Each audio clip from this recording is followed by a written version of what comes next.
Well, thank you all for being here. This is a huge day in the life of a graduate student. To complete a project like a thesis is a major undertaking and a major accomplishment. So congratulations to our two presenters today. First up is Remzi, and Remzi, I should have asked earlier, I can't pronounce your last name. I'm terrible at pronouncing Turkish names, and so I'm sorry about that. Remzi will be presenting on maximum oxygen uptake in sprinting. And this is really interesting for me. My wife works out a lot more than I do. You can't see, but I'm rather round. But I walked outside the other day and I saw my wife sprinting up and down the street outside the house. And I asked, what are you doing? Because usually she does longer runs rather than sprints.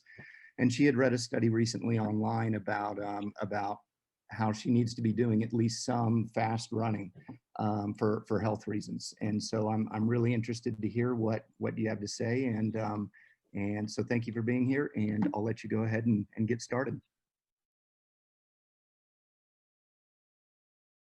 All right, I'm Remzi Satiroglu from Human Performance Lab. This is my master's thesis presentation, and it's titled Effects of 4-Second Interval Sprint Interval Training on Peak Oxygen Consumption, Maximal Anaerobic Power, and Blood Volume.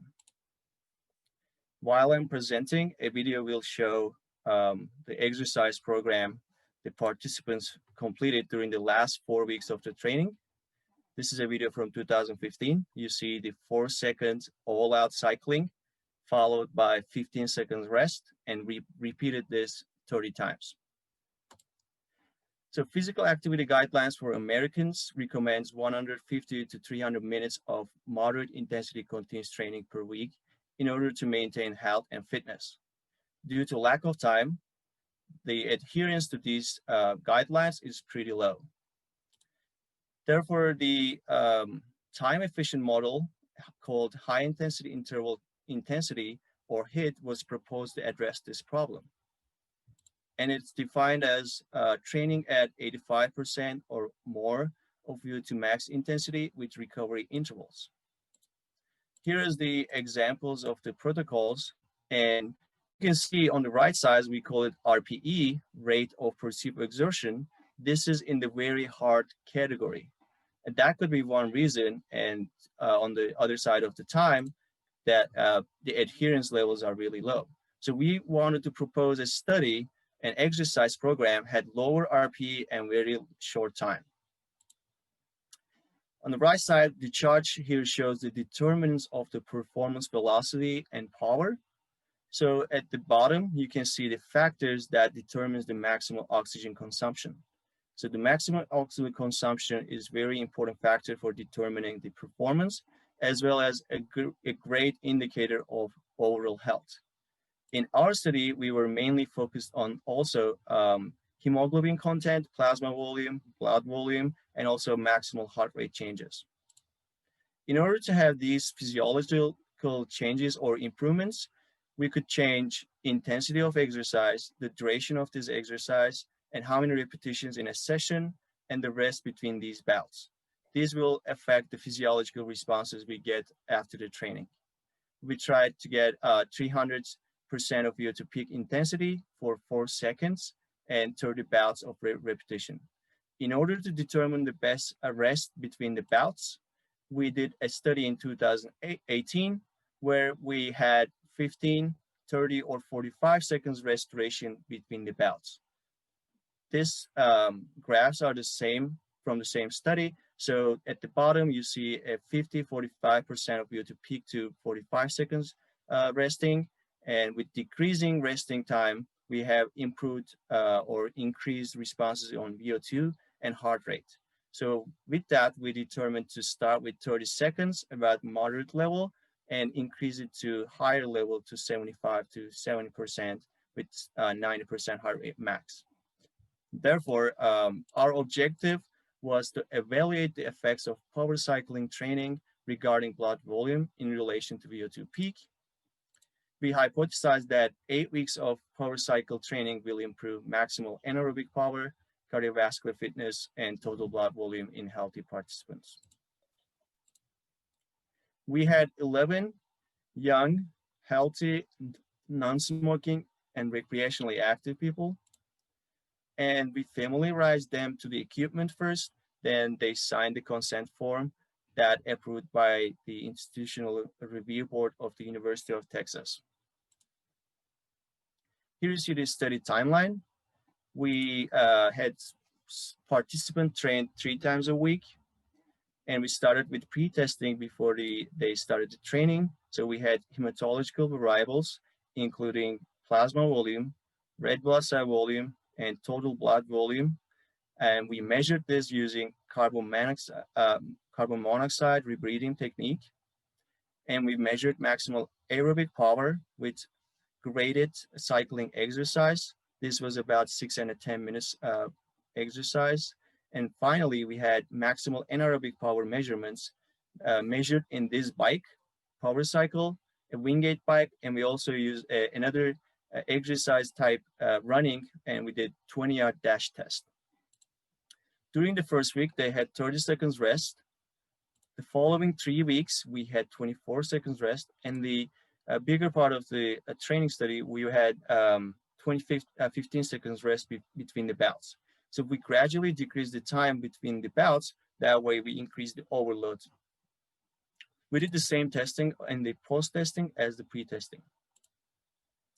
You see here the cardiovascular changes. We have total blood volume, plasma volume, and red blood cell volume shown in milliliters. Interestingly, with a short amount of time of the exercise, we were able to significantly improve the total blood volume and red blood cell volume. The plasma volume also improved, but didn't reach a significance. The p-value was about 0.07. Maximal aerobic power increased about 13% measured by VO2 peak. When we report this in per kg, we were about to see 10% improvements. This increases accompanied by peak aerobic power and time to exhaustion increases. These were about to be the same. And we didn't see any change in maximal heart rate in respiratory exchange ratio PT post. Maximal anaerobic power, we measured this by 3 different methods. So we had power cycle, Wingate bike, and 20-yard dash. So we see the most improvement in power cycle. This seems so normal because they were always cycling on this cycling ergometer, and this test takes about 4 seconds.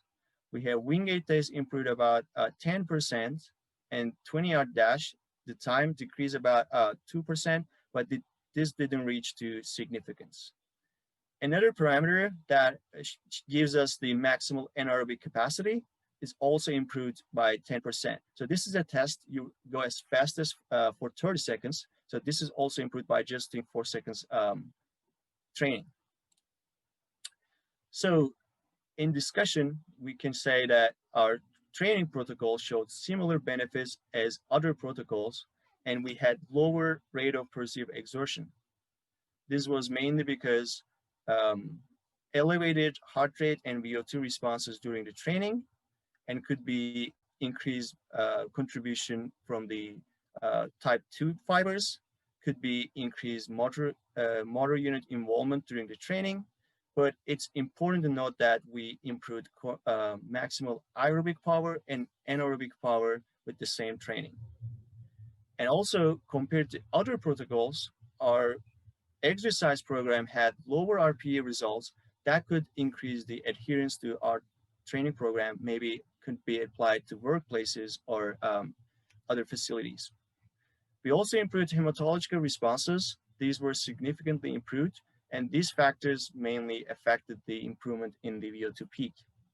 Traditionally, these were studied with the endurance training responses, but in 2004, Verboten still looked at the worked match HIIT and moderate intensity continuous training, so they were about to be same in the improvements. PC lastly enabled the subjects to train in higher power compared to sprint interval training. They were about to be training 500 watts. Our subjects average about 750. And we had one other study looked at the 4-second running, and they didn't show any improvements in VO2 peak.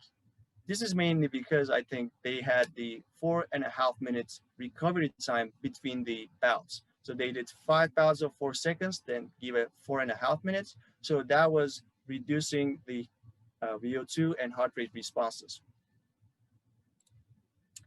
In conclusion, we have power of almost 300% with the bout duration 4 seconds, total session of less than 10 minutes.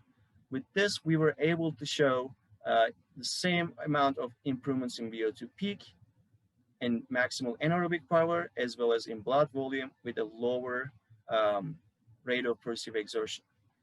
As I'm saying this, we're also at the end of the training session. So like in 9 minutes and 15 seconds, you're doing the last bout here, exercise block 30, and you could have just finished the study we proposed.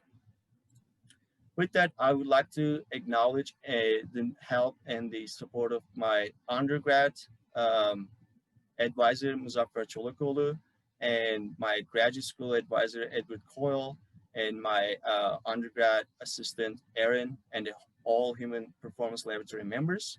I would like to thank Dr. Lalande and Clinical Exercise Physiology Laboratory for the collaboration on this project. I would like to thank to exercise physiology professors, staff members, and all other graduate students in the kinesiology department. And I would like to thank my family, friends, and UT students, and to my participants. If you have any questions, you can email me through this address. And thank you.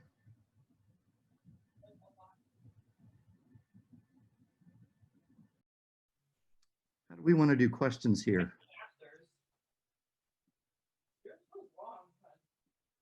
Maybe put a question into the chat if you have ones.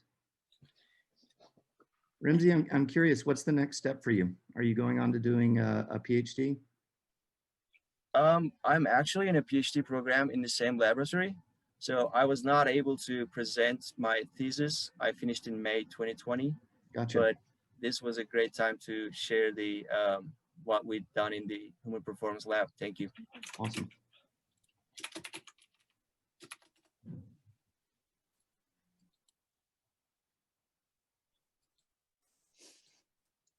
And if you can read in the chat, Dr. Bartholomew has a question. Your initial argument was that this might be relevant to adherence. Do you think most people will work this hard? This is a great argument. I think we should check this, and maybe we can even look at the psychological responses to our training. What we are thinking is this is very short. So I can show the RPE responses. We just looked at the RPE responses here. Are you able to see that? So the bouts, 10 bouts is really like low, about like 12, 13 maybe. So as the bout goes to 30, this is increasing.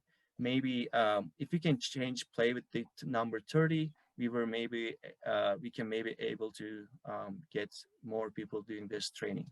And also we are also thinking that we can put a bike to a workplace so they can maybe do like couple sprints throughout the day, and like that will add up. So that way we can maybe also improve the their fitness level. Thank you. Any other questions? If not, great job, and we'll look forward to seeing you progress as things go forward. So thanks very much. So much. It's great. Our next